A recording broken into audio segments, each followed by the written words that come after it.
I'd like to ask you, what made you write? You've written one novel and you've edited Mumbai Noir.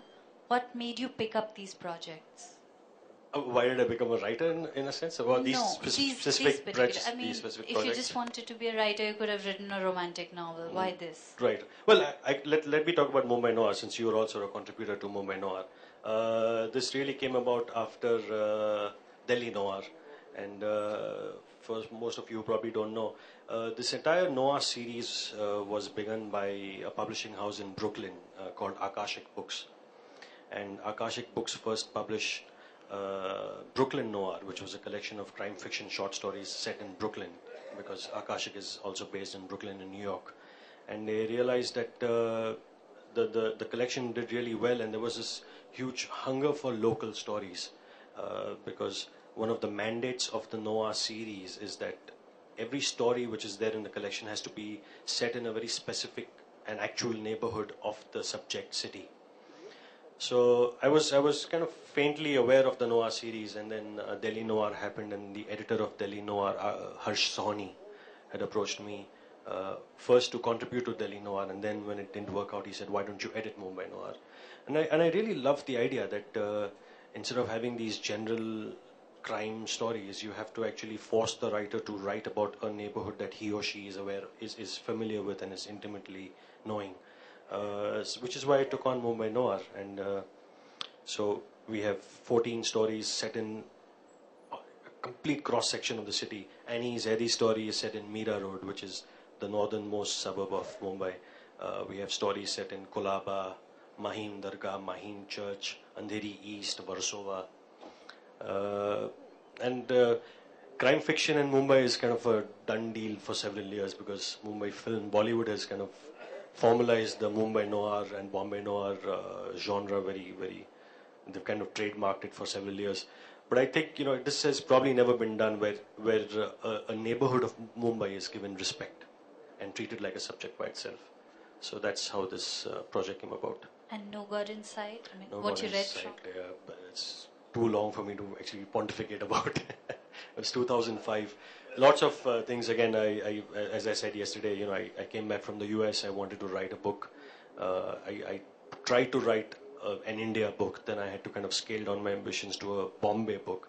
Then I had to scale my ambitions further down to a central Mumbai book, because that was the neighborhoods I was most intimately familiar with.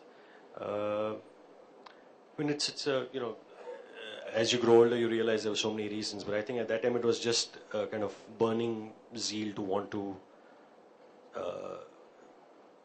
understand the past in a way. And I think that's what most first books are about. They're kind of an exorcism of the past and of all the things that you've seen while you were growing up.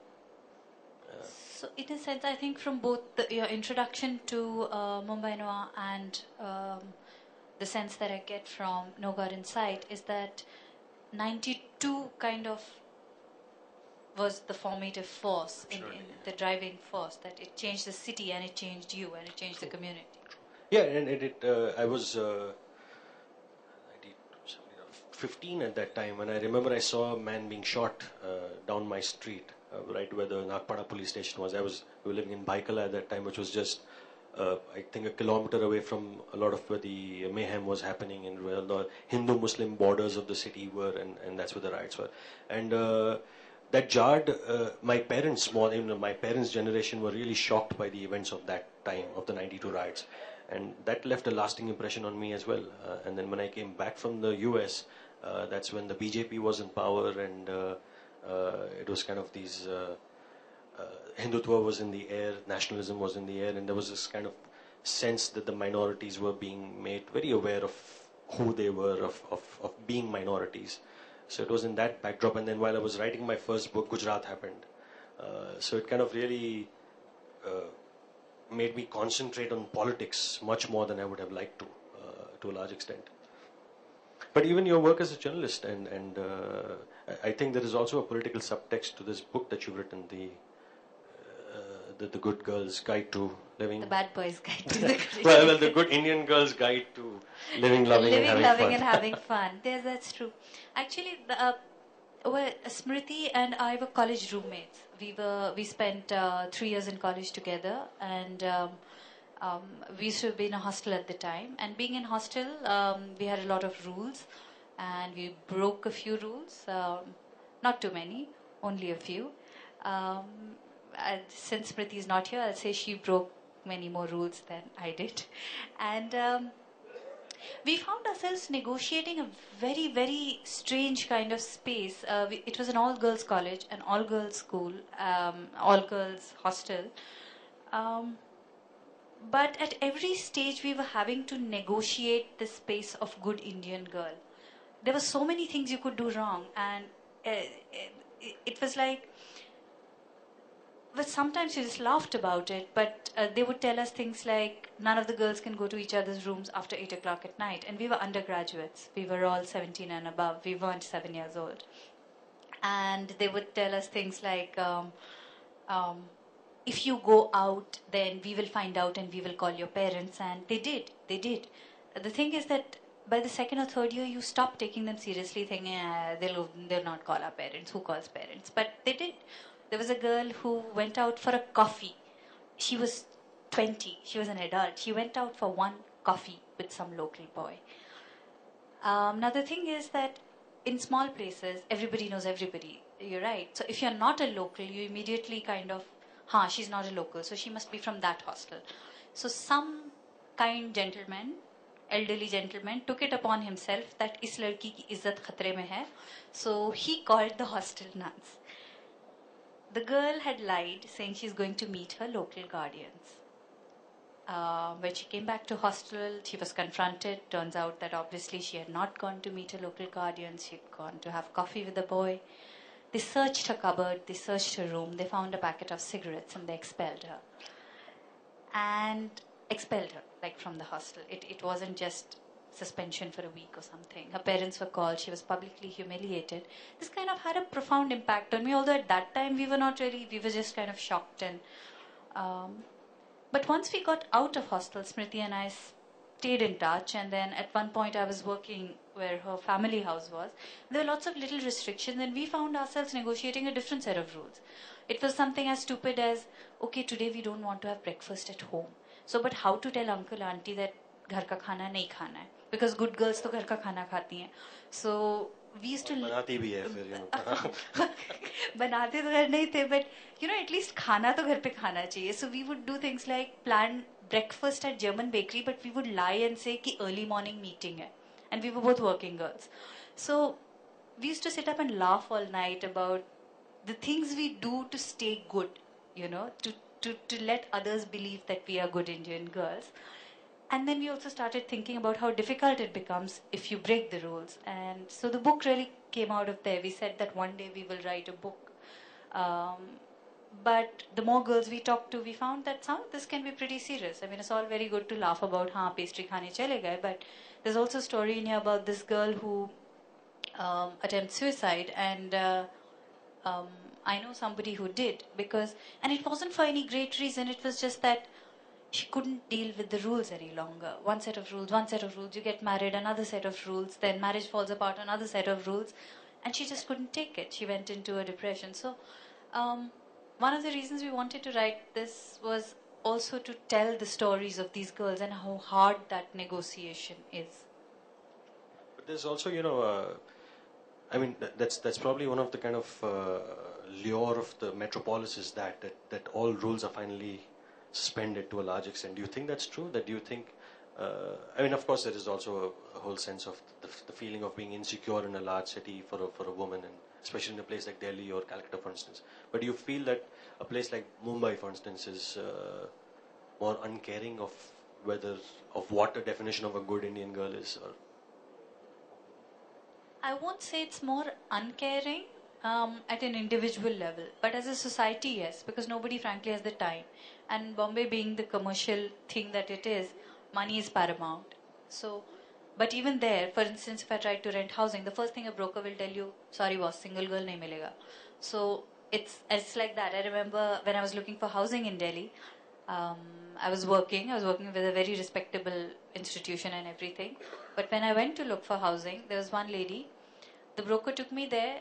They looked at me, they said, "You're a single girl?" I said, "Yes." They wouldn't let me come beyond the gate. I asked for a glass of water. They brought in water from inside, gave it to me outside. Wouldn't let me, like literally, घर में कदम नहीं रखने दिया. So, I think the rules still apply. But in Bombay, I think it's just commercial pressure. The commercial pressures are so high that people really can't be bothered. And so that's probably a good thing too. I think we may gripe and moan about Mumbai and its infrastructure and how crowded it is, but I think it also, if this crowd and this creaking infrastructure kind of rids people of their provincial prejudices and this kind of atavistic stupidity, maybe it's a good thing.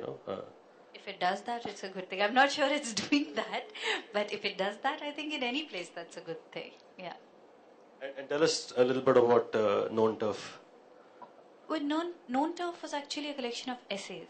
It's a collection of essays which is about. I hate using that phrase, but it's contemporary India, you could say. It's based on my journalism work, so it's part memoir, part reportage. I was working with this magazine called Frontline. I was traveling a lot, and for me, this was this great sense of personal discovery because even though I came from a small place, I really didn't know anything about anything. Very clueless. But when you're a magazine reporter, then you have to go out looking for things. You have to come back with material. You can't take a trip into somewhere and say, I went and saw the village and I came back. You have to come back with stories, understand how things work. And I was completely shocked because the way I was brought up, the word caste was not mentioned. The first time I even heard the word caste being mentioned in an informal context was when I was 21 years old. So to discover that this country, in fact, a lot of my reportage was in Punjab, and to discover that caste remains such a big factor in Punjab and that Dalit communities still continue to suffer atrocities here, despite the Sikhi religion and despite officially being the line that nahi yahan to koi caste ka problem nahi hai. So for me, that was a discovery, and for a lot of other people, I think, while I was writing, it was a discovery. So in one sense, it's a discovery of my discovery of that part of the country that I didn't know, and a side of myself and my own identity and history that I didn't know. That's what that book was about. And you've traveled extensively as a journalist, and you've traveled alone often. How has that been? I mean, I think a lot of people are quite curious to know how you've able to navigate. Yeah, actually, my first book, Known Turf, the full title is Known Turf: Bantering with Bandits and Other True Tales. So a large part of the book is actually about going looking for dacoits in the Chambal. So I went daku chasing, and This was pre-Phulan Devi or post-Phulan Devi? Post-Phulan Devi. I'm not that old. No, I'm pre her. She was already dead by then. She was already dead by then. I did see Phulan Devi once, though. It was in the Shatabdi, the Shatabdi train between Lucknow and Delhi. So she was in the same dabba. But traveling alone, for me, I have to say the first time I went, and one of the first assignments I went in with was this Chambal Daku story. So I have to say I was scared.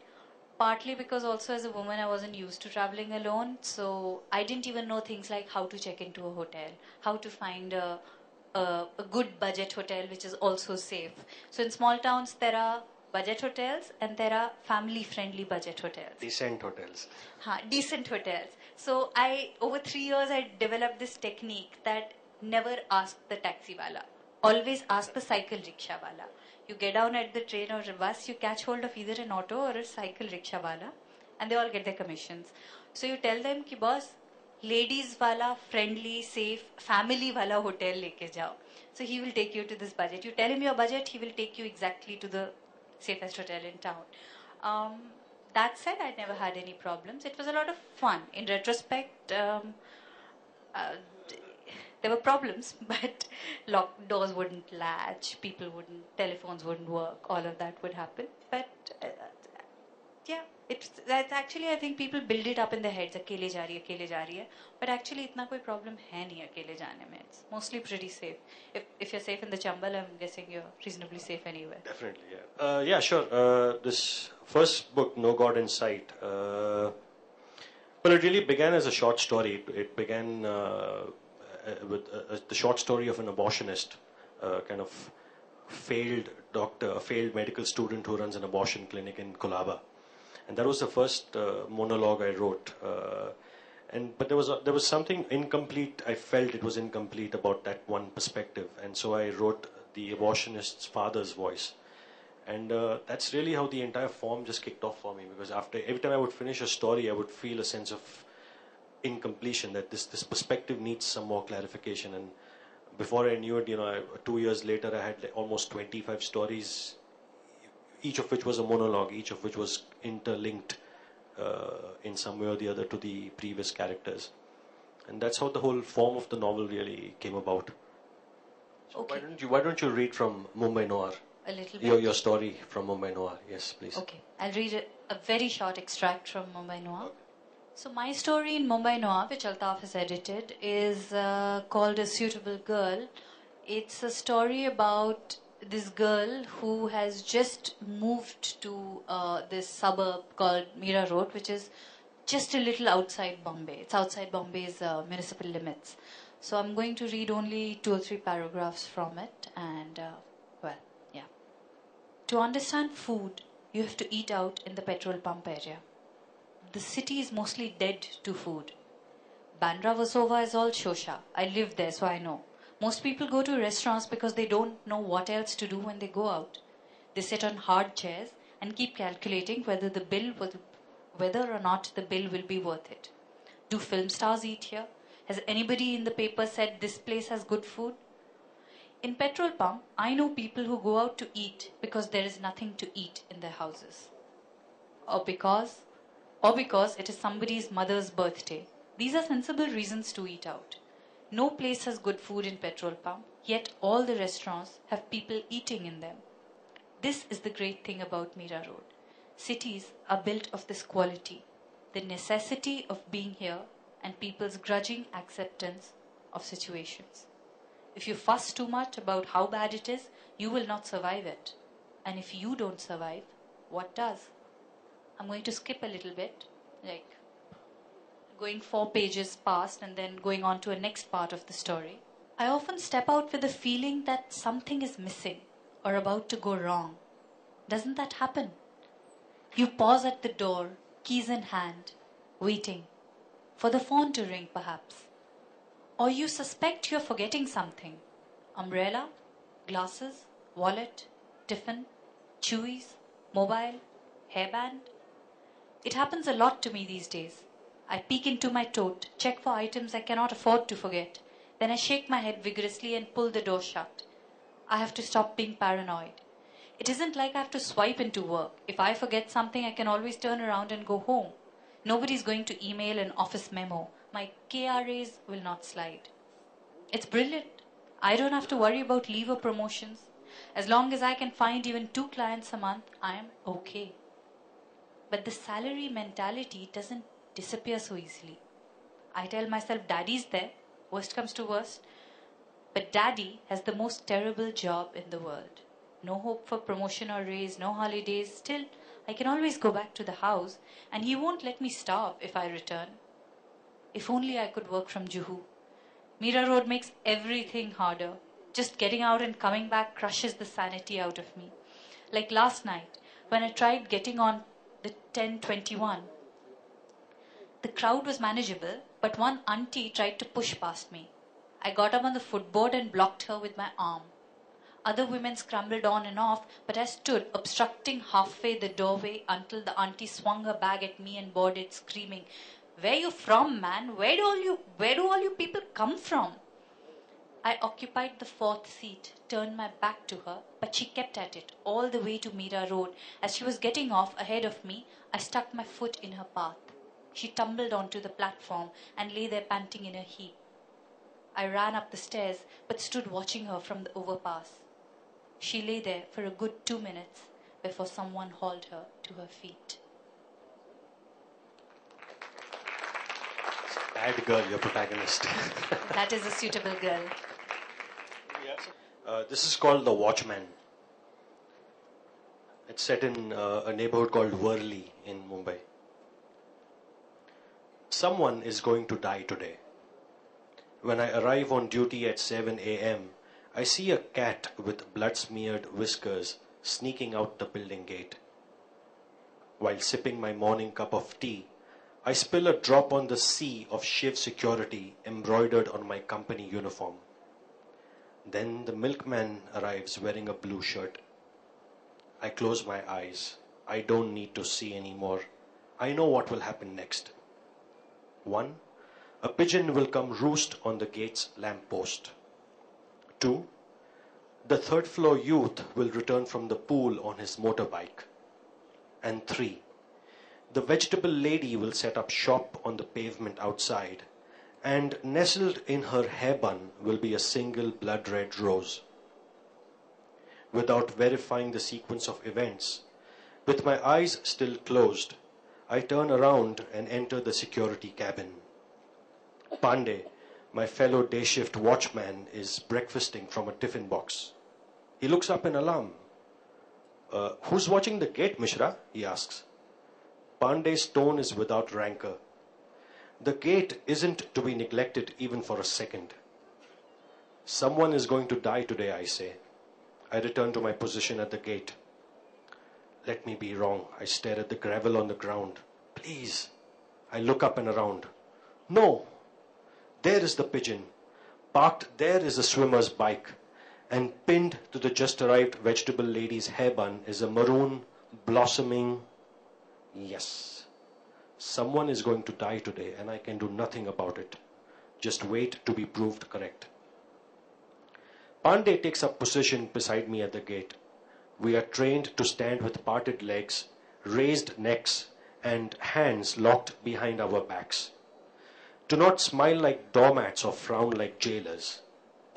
To guard with a detached alertness. Strong and courteous, Shiv security providing sound sleep for 21 years. One would think we were trained for a more profound purpose. What happened? Tell me, Pandey asks. From the milkman's blue shirt down to the rose in the vegetable lady's bun, I exclude nothing. These same things happened at the morning, Paresh Bhai, I trail off. Are you absolutely sure? Pandey asks. Yes, I reply. I glance at him. Don't look at me that way. You know I'm no seer. Pandey mutes the fearful awe in his eyes. One morning several months ago, right about this time, Paresh Bhai, the second floor resident, had hailed a taxi. Right about then, a passing truck burst one of its tires. The vehicle buckled, skidded across the road, and mowed down Paresh Bhai like a stalk of walking, talking human weed. That morning when I heard Paresh Bhai squeal, I was studying the red rose in the vegetable lady's hair. And before that I was watching the third floor boy park his bike. And before that I was awed by the pigeon roosted precariously on the lamppost. And before that, on and on, identically, unmistakably. We must do something. No, I cut Pandey off. What could we do? Signs had lined up like the dots children join to complete a larger picture. I have tried not to look at things, but if a watchman won't watch, what else will he do? I have tried to ignore patterns only to learn that I have no control over memory. It remembers everything, beautiful or ugly, consequential or not. Some days I dream of working in a mine. I imagine myself chipping off rocks deep underground where there will be nothing to see and no designs to remember. But today someone is going to die. And unfortunately, I know.